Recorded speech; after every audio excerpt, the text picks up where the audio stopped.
नमस्कार साथियों, सेविंग गुरुजी YouTube channel पर आप सभी दोस्तों का हार्दिक स्वागत है। दोस्तों 2024 विदा होने वाला है और शुरुआत होने वाली है 2025 की और सवाल उठता है 2025 में हम कहां निवेश करें जहां हमारी लॉन्ग टर्म वेल्थ बने।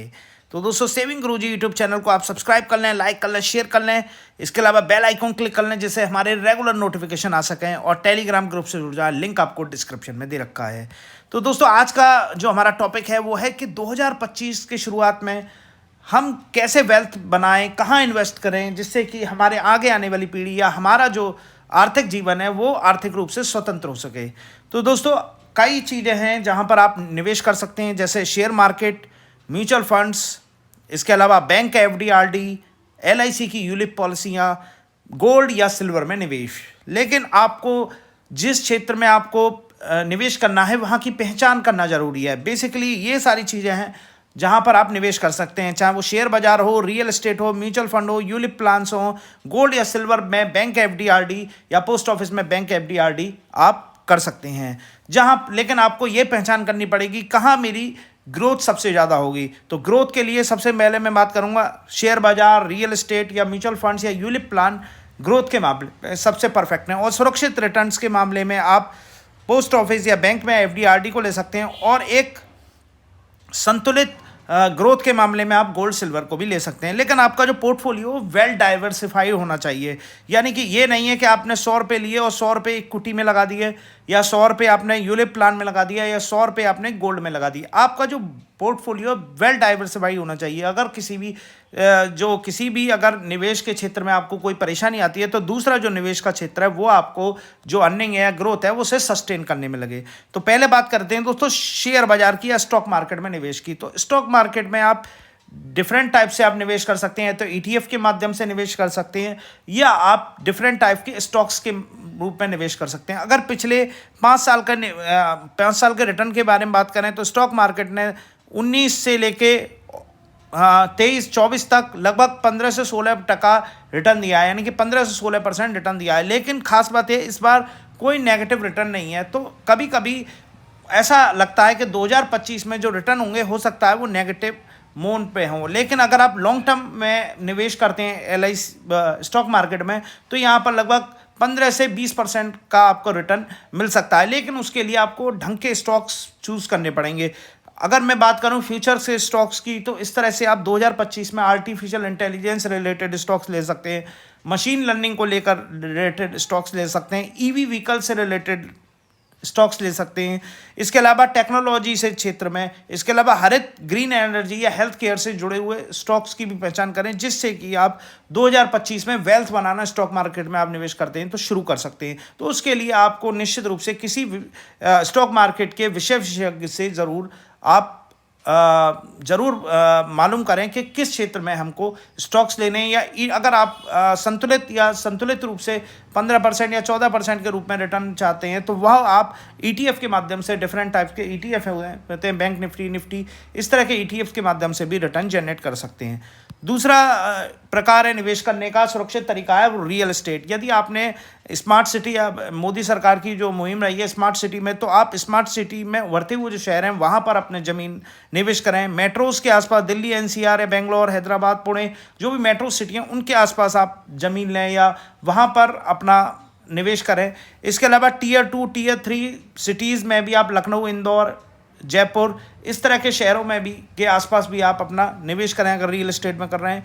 इसके अलावा क्योंकि बढ़ती हुई जनसंख्या के कारण अब लोग जो मेट्रो सिटी से टीयर 2 और टीयर 3 में बसने की योजना बना रहे हैं तो वहाँ पर ज़मीन के रेट बहुत तेज़ी से बढ़ेंगे, आपके जो भी रियल एस्टेट का जो बिजनेस है वो आगे बढ़ेगा।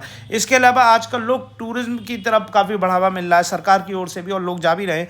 तो वहाँ पर हिल स्टेशन या डेस्टिनेशन या पर्यटन स्थल के आसपास आप रियल एस्टेट में निवेश कर सकते हैं। और अगर आपने अच्छा निवेश किया है तो पहले साल के बाद ही 10 से 40% तक का रिटर्न आप प्राप्त कर सकते हैं और लॉन्ग टर्म में ये काफ़ी लंबा रिटर्न हो सकता है। लेकिन अब आपको इस रिटर्न पर टैक्स भी देना होगा, वो चाहे एलटीसीजी की तरह हो या एसटीसीजी के अनुसार देना पड़े।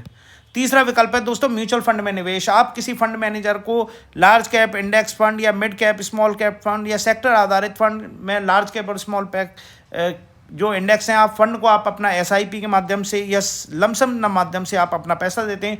फंड आपकी लगभग 15% के आसपास जो अभी तक पिछले 10 साल का जो आया हमारे पास आंकड़ा, वो 15% के आसपास का रिटर्न जनरेट कर रहे हैं म्यूचुअल फंड। तो कहीं ना कहीं इन्फ्लेशन को मात देने के लिए ये म्यूचुअल फंड भी बेस्ट हो सकते हैं, जहां पर आपको एक सस्टेनेबल रिटर्न मिल सकता है। अगला दोस्तों इसी प्रकार है यूलिप प्लान। यूलिप प्लान में क्या होता है, जैसे आप म्यूचुअल फंड या स्टॉक में या रियल एस्टेट में का निवेश करते हैं, वहाँ आपका निवेश तो होता है, वहाँ आपको ग्रोथ तो मिलती है, लेकिन रिस्क कवर आपका मेंटेन होना भी ज़रूरी है। तो इसके लिए अगर मैं आप बात करूँ म्यूचुअल फंड या स्टॉक मार्केट से रिलेटेड अगर आप निवेश या कहीं भी निवेश करना चाह रहे हैं, तो यूलिप प्लान उनमें कहीं बेहतर होता है। LIC या अन्य जो प्राइवेट इंश्योरेंस कंपनियां हैं, वो अच्छे अच्छे यूलिप प्लान दे रही हैं, जहां आपका पैसा ग्रोथ, सिक्योरिटीज़, बैलेंस फंड, तमाम तरह के फंड्स में आपके जो निवेश है आपके सुरक्षित निवेश कराती हैं ये दोनों। इसके अलावा टैक्स वगैरह में भी यहाँ पर छूट मिल सकती है। 5 साल का लॉकिंग पीरियड है, अगर आपको पैसा चाहिए तो 5 साल बाद इसे तोड़ भी सकते हैं। एवरेज 11 से 13% रिटर्न आपको यूलिप प्लान के अंतर्गत मिलता है। इसके अलावा यहाँ जो भी आप सम एश्योर्ड लेंगे, वो आपका रिस्क कवर भी यहाँ पर रहता है। तो रिटर्न के साथ रिस्क कवर भी LIC या तमाम इंश्योरेंस पॉलिसी भी आपको यूलिप प्लान के अंदर ग्रोथ भी देती हैं और रिस्क कवर भी आपको प्रोवाइड कराती हैं। अगला है दोस्तों गोल्ड ETF। गोल्ड का आप ETF भी ले सकते हैं। आप बाहर जाके सोना चांदी इस तरह से ना खरीदें। आज के लोग ETF के माध्यम से यहाँ गोल्ड या सिल्वर में निवेश कर सकते हैं। पिछले 2024 में अगर हम गोल्ड और सिल्वर की बात करें तो 20 से 25% का रिटर्न दिया है, लेकिन ये रिटर्न इस तरह से चलता है, ऊपर कभी नीचे, ऊपर नीचे, ऊपर नीचे। तो इस साल अगर अच्छा रिटर्न दिया है तो यहाँ कहीं ना कहीं नीचे आएगा और तब गोल्ड में आपको मौका मिलेगा इन्वेस्ट करने का। ये एक तरह का संतुलित रिटर्न है। कभी भी चाहे इक्विटी हो, रियल एस्टेट हो, कभी स्लो डाउन हो, तो ये गोल्ड आपको हमेशा आपको सुरक्षित रख रहा है। ये आपकी एक आय है। तो आप अपने पोर्टफोलियो में गोल्ड को भी शामिल करें, जहां पर आप गोल्ड सिल्वर में भी मौके तलाशें।